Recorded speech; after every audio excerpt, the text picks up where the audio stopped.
Representative Paul Evans here today. Roxanne Belts, who's City Council for Monmouth. John Gary, hello, sorry, in the middle. Monmouth. Anybody else?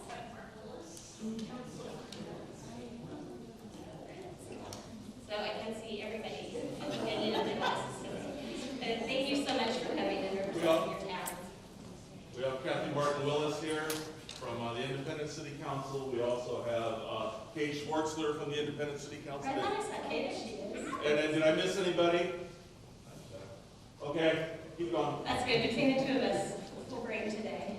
And then also a quick thank you to Sam and Emmanuel, who are City of Monmouth, City of Independence, for handling all the tech today. They took one look at me and knew it was not going to happen.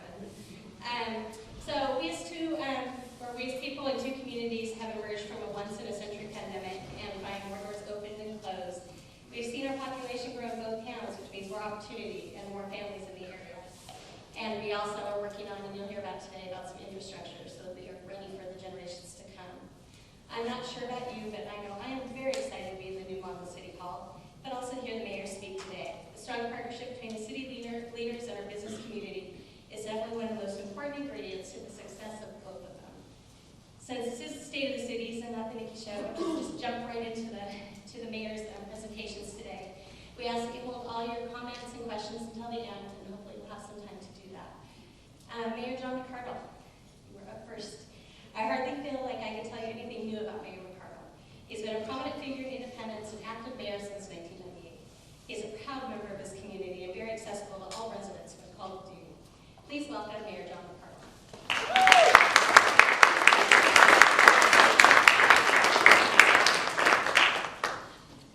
Good morning. It's wonderful to be here. First of all, I want to say how wonderful it is to be here in Monmouth's new City Hall, and I want to congratulate Mayor Koontz and the whole Monmouth team for this wonderful facility. Let's give them a big round of applause.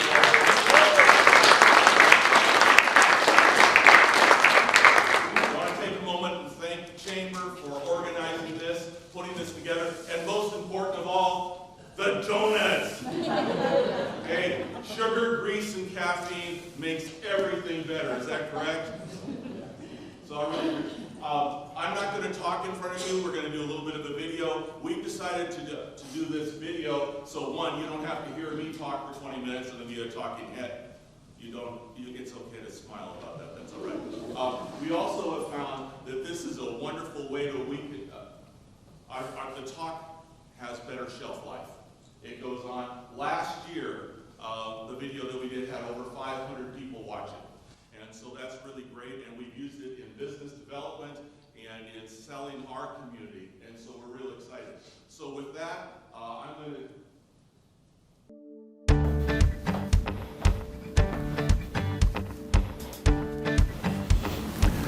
Hello, I'm John McArdle, and I have the honor of being the mayor of Independence, a city that's known for vision, innovation, creativity, an example that many others are following. Every year comes with its successes and challenges, and 2023 was no different. But what stays constant is the work Team Independence puts in to keep our community moving forward and to make it a great place to live and raise a family. It was an honor to host the 2023 Oregon Main Street Conference last fall. The conference gathered people from throughout the state who are working to revitalize their downtowns. They want to be in Independence because they see us as a place that's doing it right. We're able to showcase our achievements and help attendees share ideas and learnings to take home and implement in their communities. We're one of the smallest cities to ever host Main Street Conference, but it was worth the effort to see over 200 attendees exploring downtown, interacting, and spending money in our local businesses. A shout out to the Independence Downtown Association and everyone that made this event a success. Success is a team effort.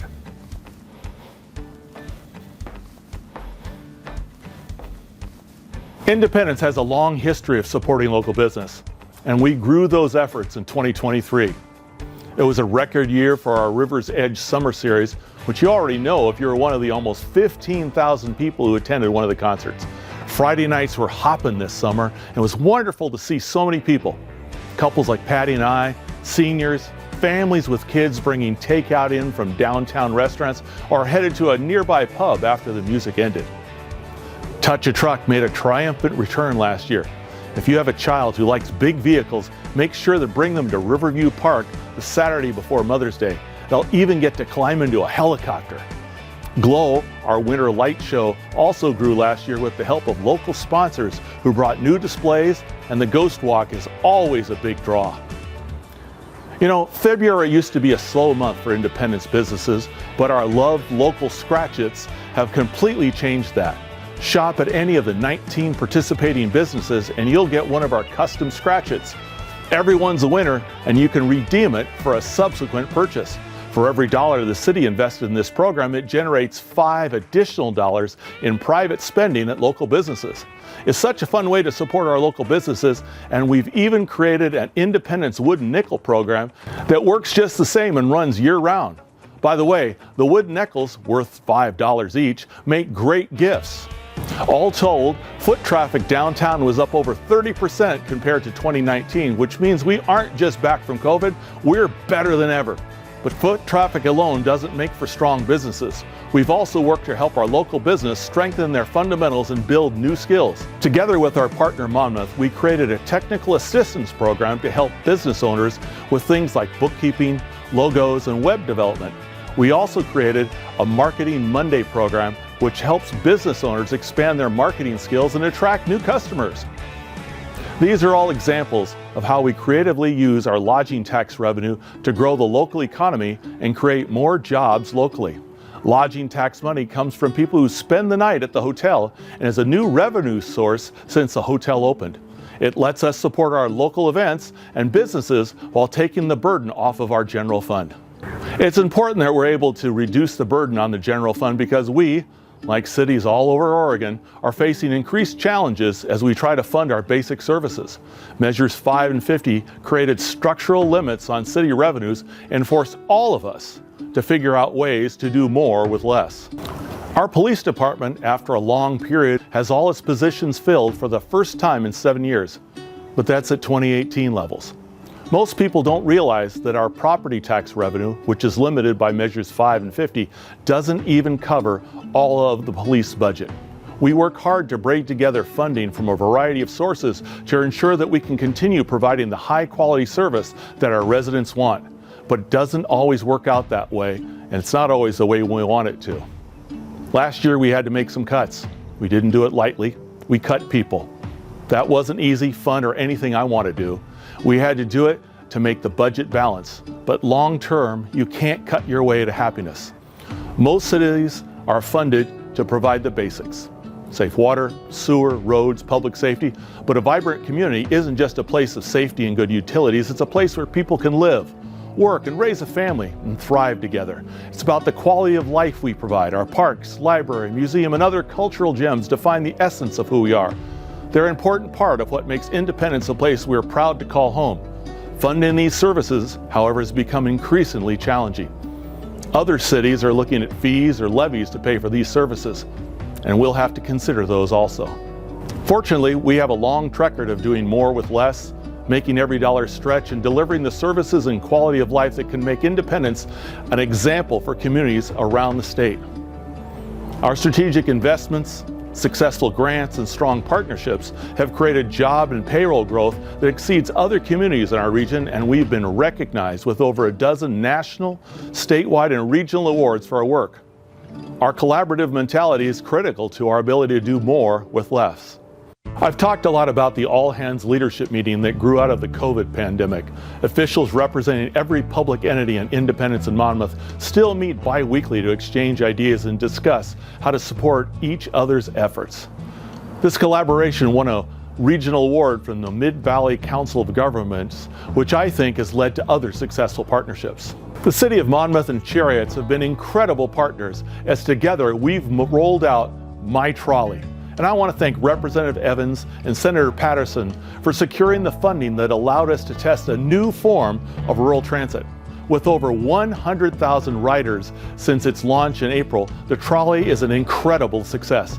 People are better able to access jobs, go grocery shopping, get to medical appointments, and run errands using the trolley. The school district has even told us that attendance is up at K through 8, and parents are telling them it's because the kids are riding the trolley to and from school. What an amazing and unexpected benefit. Other people are taking notice. Our trolley received a statewide award for innovation in government from the League of Oregon Cities, and we are in consideration for some other awards. SEDCOR, a regional business group supporting economic development in the Mid-Valley, recently gave Independence and Monmouth their Community Leadership Award in recognition of cooperation and collaboration on many large and small projects in the last few years. It's not just Cease and I know we're in the picture. Our two communities have committed to cooperation, communication, and collaboration. People are noticing, and it works. Collaboration and partnership also involve educating potential partners about our community's needs and opportunities. Last year, staff and I hosted a number of state and federal elected officials and staff to talk about infrastructure, water, sewer, roads, and how they help us create jobs locally. You know, infrastructure takes a long time and a lot of money to build. So we're always looking to the future, engaging our partners and finding ways to stretch our dollars farther so that our most recent residents can enjoy the same quality of life as people who've been here their whole lives. And it's working.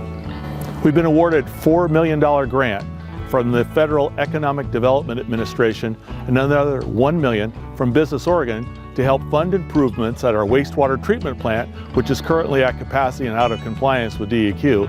And that's half of the project paid for, and we're working to get more. We were awarded $2 million in state funding and almost $900,000 in federal funding to build the Chestnut Street Bridge in Southwest Independence, where much of our new residential growth is happening. It's going to make a big difference to congestion on 7th Street and Monmouth Street. Thanks to the efforts of our state representative, Paul Evans, and State Senator Deb Patterson, we received $2 million from the state to realign Polk and Main Street at the intersection there, to making it easier for trucks to safely access our industrial areas and enable the continued growth of our traded sector economy. We even received a federal COPS grant that will help fund one of our police officers for the next 3 years. These are all things that need to happen. Costs that would otherwise have to be borne by our residents and ratepayers, and we've been able to find someone else to help us pay for them. That's how we do more with less, how we stretch our dollars farther. It's important that we aren't waiting to address our infrastructure. We know growth will happen. It's been well documented in the media that there's a shortage of housing throughout the state, and the governor wants to make sure every city does its part to solve the problem. It's important for us to have housing that's accessible to people of all income levels. We want somewhere where grandma can live, for folks cooking your food who work at the local restaurant, or for your kids who are ready to move out but want to stay close to home. If we don't plan and do it ourselves, it will be done to us, regardless of what we want. That's why we recently completed a housing needs analysis and are starting to work on a housing production strategy, both paid for by the state with grants to make this happen. The former tells us that a diverse collection of housing types is needed to meet the demands of our city. The latter will tell us what mix of policy and code changes gives us the best chance of creating the type of housing that is needed and addressing a challenge that is being felt nationwide. This is not a process that should happen in a vacuum. I encourage all of you to get involved and provide input on how we should proceed. This is not a choice. We can't say we don't want to grow. It's going to happen to us whether we want it or not.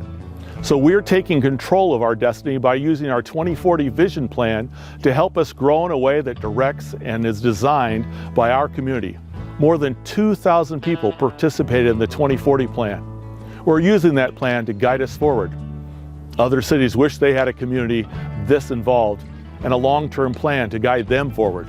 The new ownership at Central Plaza has been investing in and updating the center, attracting new nationally known tenants. The shopping center, high school, and surrounding area will continue to be a hub of daily commerce, but Monmouth Street will only get busier and there's no room to expand. So we've launched the Central Talmadge Concept Plan to look at how to get more people to and through this area safely and efficiently as our community grows. The plan is being funded by a state grant. You know that if you fail to plan, you plan to fail. As we position our community to benefit equally from our success and growth, initiatives like the Sidewalk Repair Project and the AARP All Age Friendly Community designation exemplify our commitment to inclusivity and accessibility. Local youth are gaining construction skills by repairing broken sidewalks in town, which benefits the property owner and the community as a whole. The new age-friendly designation has opened a wealth of new partnership opportunities to help us serve not only our older population, but all ages. And I'm looking forward to seeing what develops in the coming year. There is a need for a community center in our city, a gathering place with childcare, medical facilities. It's important for employers also, making retention easier to keep talent here in town. One of my early efforts as mayor was to pull people together to talk about building a new library. Can't tell you how proud I am to attend the 20th anniversary celebration of our new library this year, which is 8 times as big as the old one. The library serves young and old with diverse programs like the Youth Coding League, summer reading program, and workshops like how to write your memoirs. It's become a cherished gathering place for so many in our community, and the staff are starting to see and serve the next generation of residents, children of parents who grew up with this wonderful resource.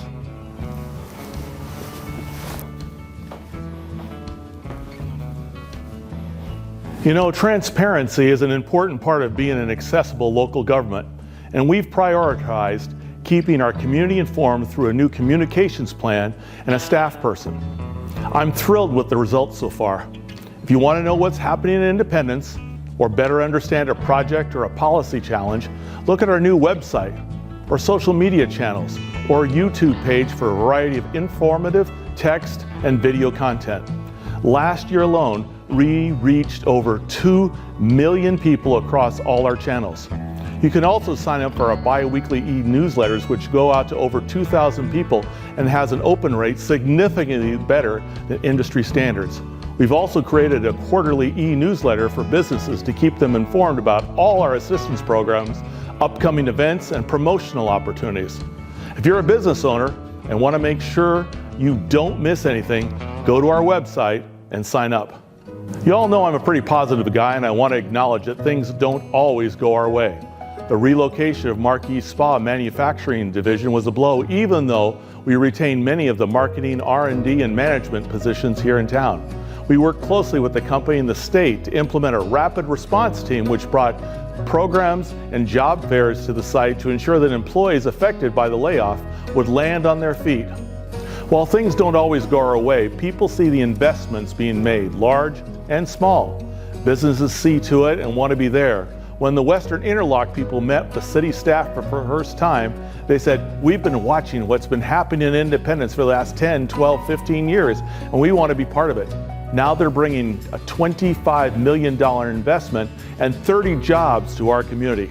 Other good things for the coming year. I'm thrilled to say that Sunset Meadows Park is on track to be completed this summer.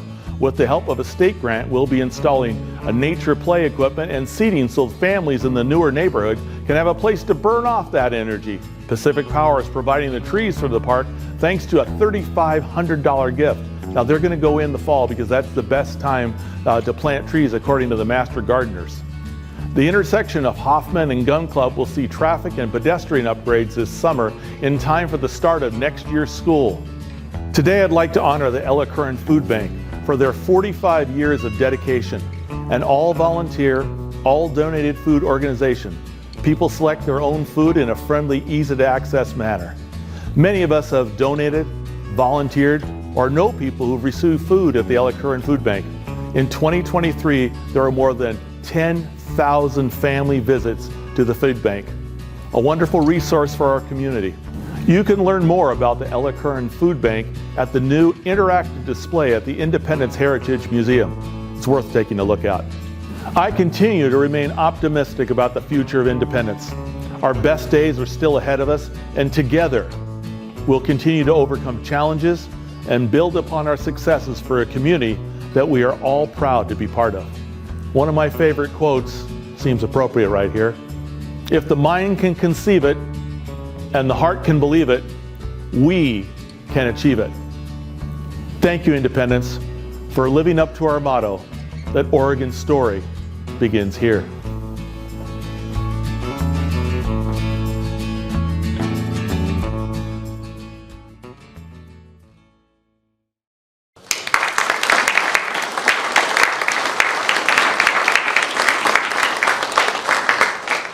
Thank you, Mayor McArdle. We have exciting things happening in Independence for sure. Next, I'd like to introduce the Mayor of Monmouth. Mayor Koontz has been Mayor of Monmouth since 2019. She is also very accessible in the community. In fact, she walks around and walks into everything with a smile and positive glow on her face. And the last almost 3 years at the Chamber, I just know that's just who she is. So at this time, please help me welcome Mayor Koontz.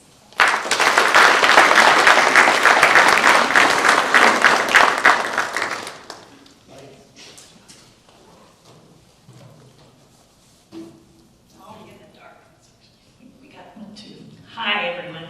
And basically, about half of this he already said. So, so you might see some overlap. And now that I've watched this, I think about how this was 10 years ago, 12 years ago, and it wasn't like that. We didn't have so many things we've accomplished together, so I think that's cool. But you want some? I do. Okay, I got people.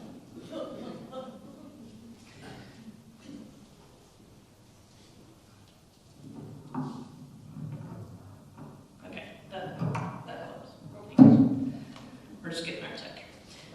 So first of all, I'd really like to thank Nikki and the Chamber of Commerce for this opportunity to share a few of the things that Monmouth has accomplished for you, our residents, our partners, our business owners, and guests.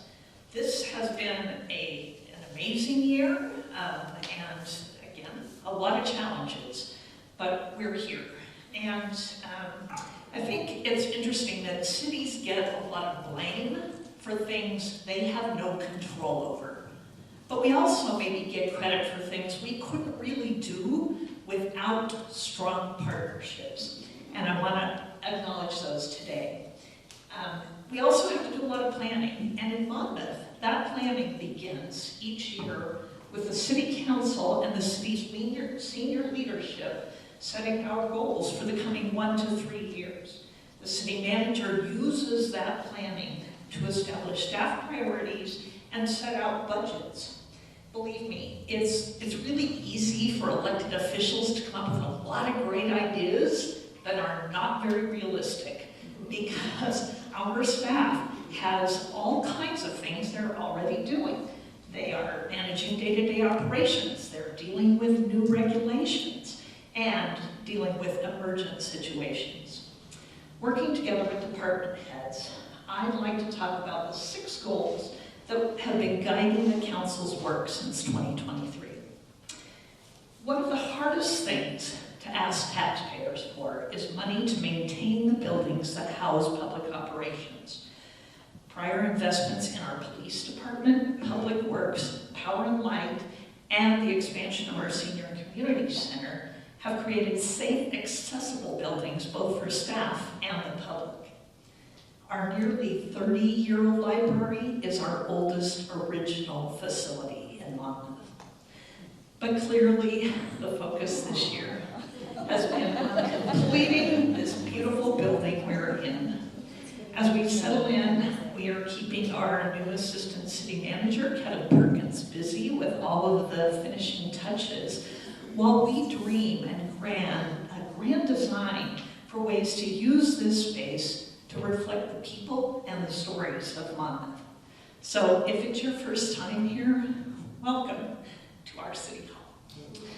And welcome back.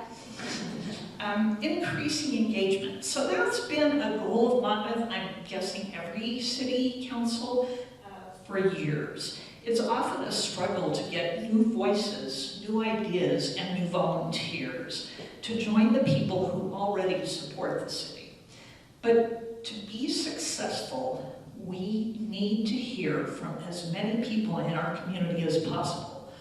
all ages and abilities, newcomers and old-timers, people from very different backgrounds and occupations and education, and those who have other lived experiences. That's what diversity and inclusion means. So we worked really hard this past year to rejuvenate our boards and commissions. They advised us on everything from parks, library, senior operations, to enhancing our Tree City USA staffs. This past year, we successfully filled many open positions with first-time members with a huge variety of backgrounds, including an arborist and a historic preservation architect, and we're really excited to have a college student with Monmouth roots join our budget committee. Getting information out to the community has changed, and Monmouth is changing with the times. Sure, you can still get the monthly newsletter in your utility bill, which comes with those mayor's notes. You can get it in the mail, you can get it by email, you can get it on the website, you can get information in your social media. But, for example, new finance director Susie Marston and I held a morning coffee chat about property taxes. We plan to hold more of those on how the city works. Our communications department, of one, same breath, is finding new ways to reach audiences with Monmouth Monthly. It's a new podcast you should check out. And this year, we held well-attended town halls to gather input on the 6 goals you see, on our adopted housing production strategies, and on the skills and qualities we want in our next city manager.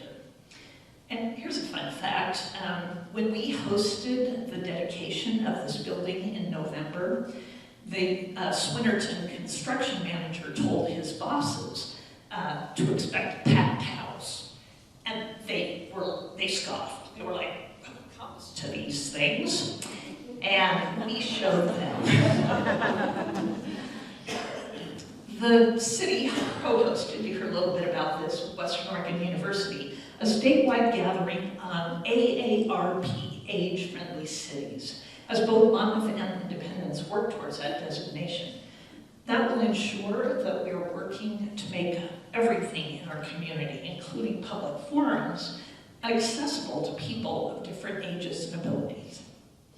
Last spring, we in Monmouth received, a lot of public engagement about a very challenging topic when a local church began conversations about hosting micro-shelters on its property in order to provide unhoused people some housing and wraparound services.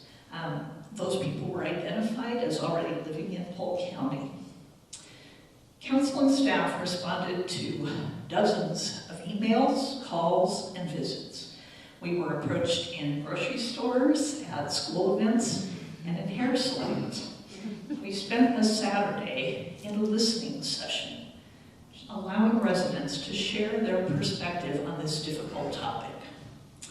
While people expressed continued frustration because we couldn't give them the answers they wanted, we did the best we could to explain the process and the city's role in the process, which was complicated by changes in state law being written as we went through this.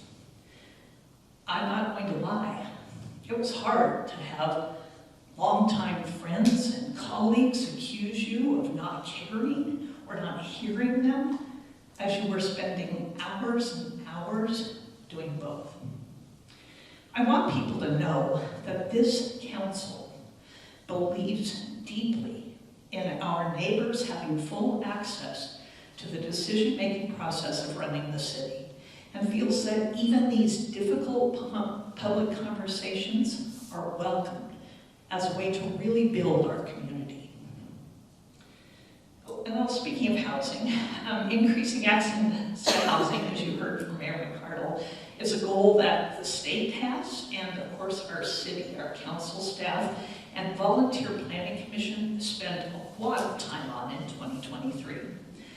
Cities our size don't own land to build housing on. We don't develop housing. We don't have money to give developers to make that housing more affordable. So what we can do is, as the mayor said, is change some of our rules and regulations. We want to make affordable housing for low-income individuals and families, but also we want a future where anyone can establish roots in Monmouth and build the generational wealth that comes from owning a home.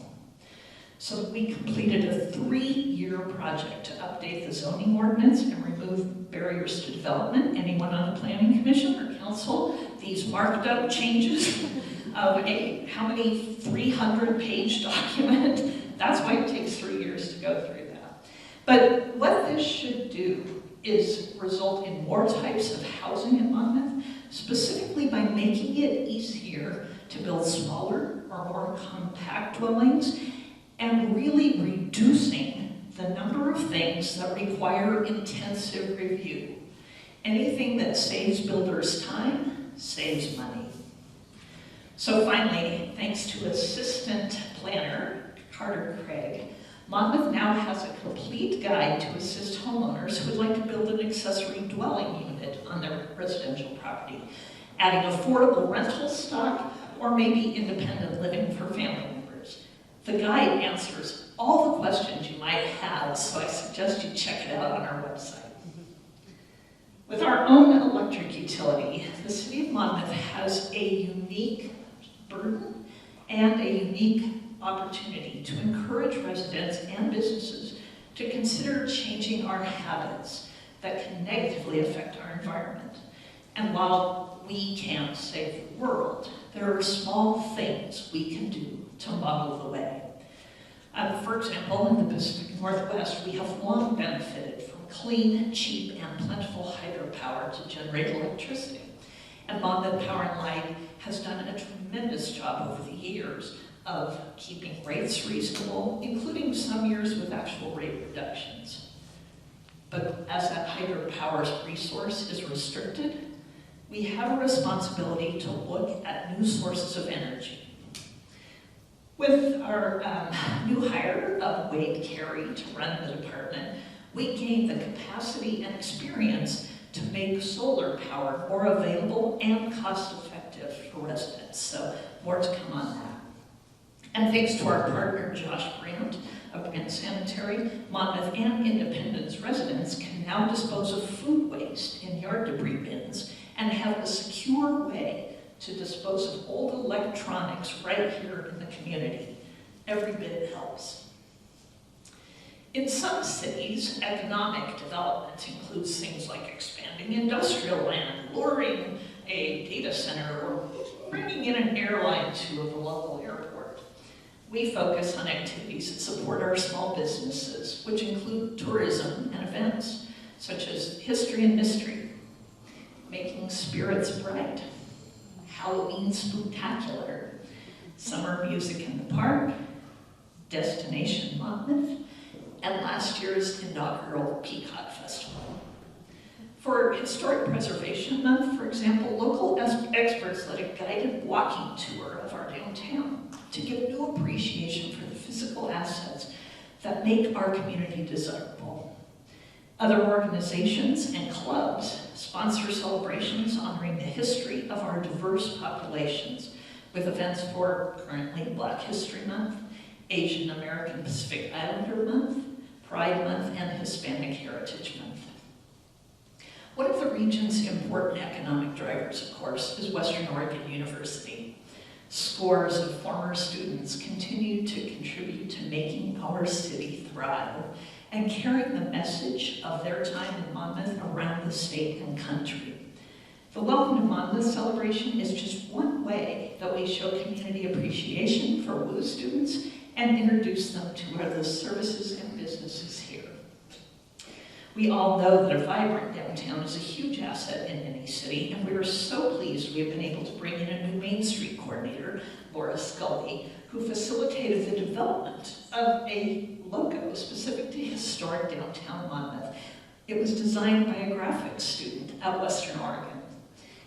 Laura is also supporting projects like the redevelopment of the old Ross Theater here in town. Thanks to partnerships, as mentioned earlier, we're thrilled at the success of the ongoing programs such as the Business Technical Assistance Program and that Marketing Monday series, and just completing our third year in Monmouth, our Love Local Utility Credit Program. So, our new building official, Greg Llewellyn, has kept busy despite the higher interest rates and sort of general economic uncertainty that are slowing development in places. And the Polk Resource Center at Ash Creek Station is one of those new buildings. This is a navigation hub for services that will benefit Monmouth and Independence residents, as well as residents from around Polk County for years to come. And it will be the home to our first pediatric clinic in this community. We're also excited about the completion of some places with long histories in Monmouth, including the expansion of the Monmouth Montessori School and this beautiful new building on Clay Street that supports the work of the Ron Wilson Center. So last year at this time, we were all eagerly awaiting the debut of My Trolley, which has quickly become one of our community's most beloved assets. We hear the inspiring stories every day. You heard Mayor McArdle talk about them. Woo students who can finally explore more of what our community offers. The patients we have heard that don't have to cancel medical appointments because they don't have a ride. And again, the high school students who participate in activities because they don't have to go home when the bus goes home. And the thousands of seniors and adults experiencing disabilities who can now get to shopping and jobs. It's a vital component of this goal to provide safe transportation for all. And our work now is to fund ongoing operations. Even with the trolley, we have been able to focus on other transportation issues, such as safe pedestrian crossings of Highway 99, a long-time desire, which is becoming a reality. The first rapid flashing beacons in this area will be installed this year. We're starting with the crossing at Madrona and 99 by Dairy Queen, which will actually have a refuge island, so pedestrians cross, stop, and make the other half of it cross safely. And then the program will continue this summer with lighted crossings at Highway 99 and Church Street and at Main and Heffley. Those two enhancements under the Safe Routes to Schools program will create a safer path to Monmouth Elementary. We have just begun the work of updating our transportation system plan, which includes a review of multimodal transportation improvements throughout the city of Monmouth, and we'll be looking for additional input on that plan. So some of this work is fun and it's kind of sexy. It's complete with ribbon cuttings and the group photos, the press releases, but that's just a byproduct of the ongoing effort and work behind the scenes. For example, our library continues to offer amazing programs for readers of all ages, and we have recently qualified for Dolly Parton's Imagination Library, which allows parents to register to receive a free book every month for a child aged birth to 5. We have also increased adult programming, which doesn't always sound right. A programming that is enjoyed by adults in the library. And we just started our 9th season of the Monmouth City Library. So from its beginning in 2015 until the end of the 2023 season, we have given out over 25,000 packets of free seeds, free of charge to community members. These are the things we do as a city for you. I can't thank our hardworking staff enough for all these accomplishments and so many more. I also have to thank our many partners. First and foremost, the City of Independence, as we have celebrated both the trolley and the joint effort of our new Dreamland Skate Park. I've been so proud to stand next to John in all those pictures you saw on many stages this year, accepting awards for the work that Monmouth and Independence are doing together. Thanks to our state legislators, Representative Paul Evans and Senator Dick Patterson, who truly understand our community, and they have worked to make our needs as a medium-sized city heard at the Capitol. So I think last that the staff of both Rep. Evans and Senator Patterson participate in our all hands group, as you heard, another award-winning effort. It includes us mayors, the 2 city managers, our fire chief Ben Staney, and WU representatives Evan Source and President Jesse Peters, along with our school district superintendent Jennifer Kabista. Together, we are able to coordinate responses, share resources, be alert to upcoming challenges, and truly focus on what is best for this whole community. It's an honor to do this work and to share what we are all. I want to thank you for being here and for all of you are doing to make Monmouth a great 2024. Thank you.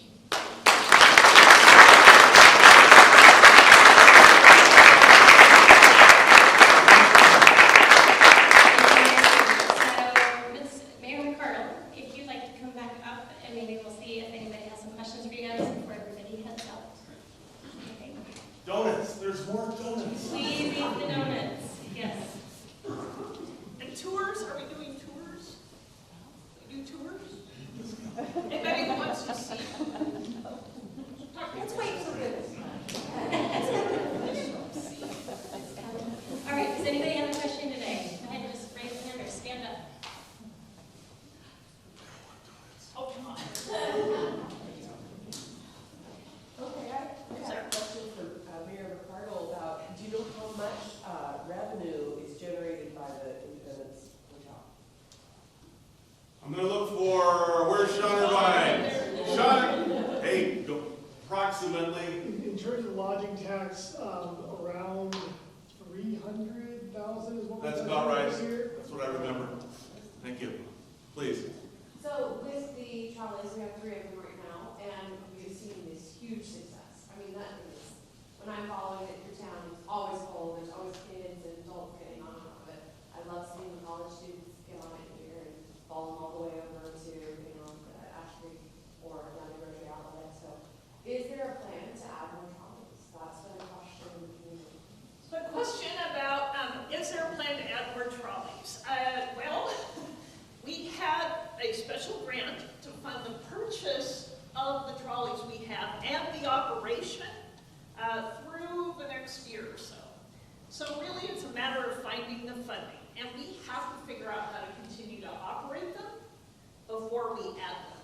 But this project has drawn the attention of transportation experts, of state legislators, of federal representatives, and we are working with those partners to try to figure out how we're going to keep this going. The goal would be to have more, but believe me now, every city in Oregon that's our size wants these things. You know, what the trolley's shown is that rural transportation makes a difference. And how many people in here have ridden the trolley?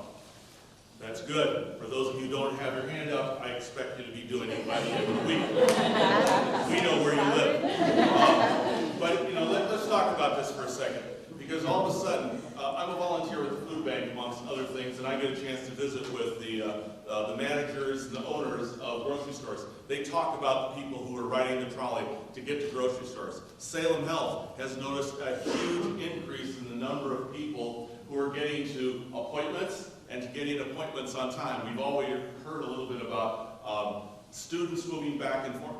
I was on the trolley a couple of months ago, and it was reasonably full, and all of a sudden an 11, 12-year-old guy gets on with a $5 bill clutched in his hand.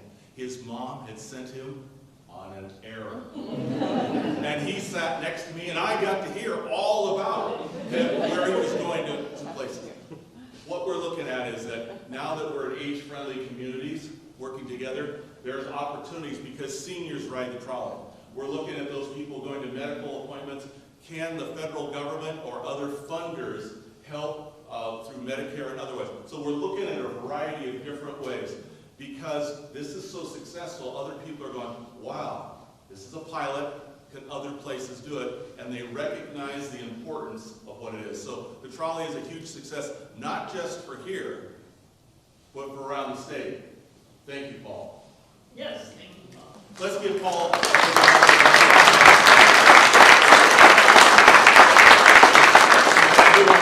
Senator Patterson couldn't be here today because the Senate's meeting doing Senate stuff, but Megan from her office is here, and I know she's here regularly with us helping. So, And I know I would pay $25 a month for a pass for the trolley, even if I never rode it, right? And I bet a lot of us in here would do that. There are things we can do. We'll be asking. First of all, we'll be asking some of you to help us be on a panel, a commission, to try to figure some of this out. But it's definitely, we got to keep it. It works. okay. Please. Great presentation. My question, I'm a 4-year resident of Monmouth, the kind of group in the valley. But it looks like there's so much cooperation between the two cities. Does it make sense to start having conversations about whether or not they should merge? No.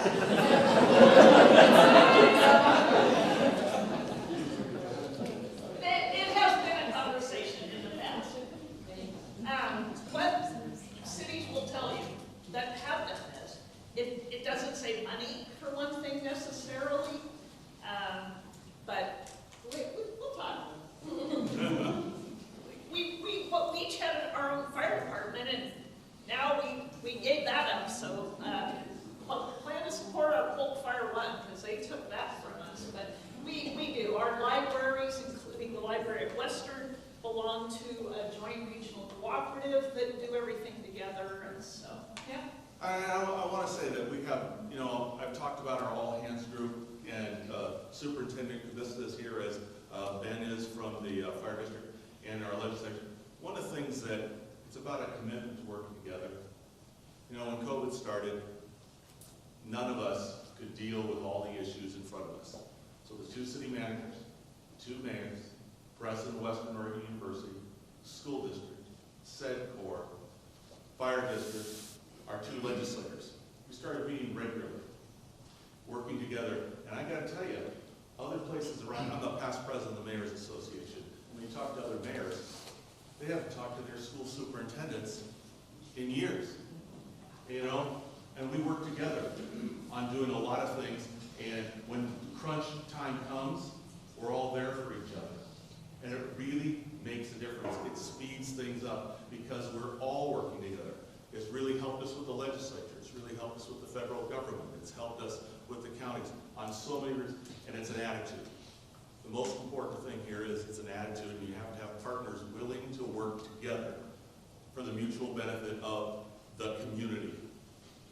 Sorry, gotta make this speech, excuse me. Okay, last call.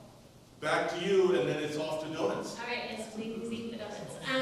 So thanks again for everybody that came today. This is great. I know you're busy. I wanted to mention a couple things happening in the chamber because this is you're not moving. So first of all, we have some exciting things today. Look in your inboxes, look on your social media.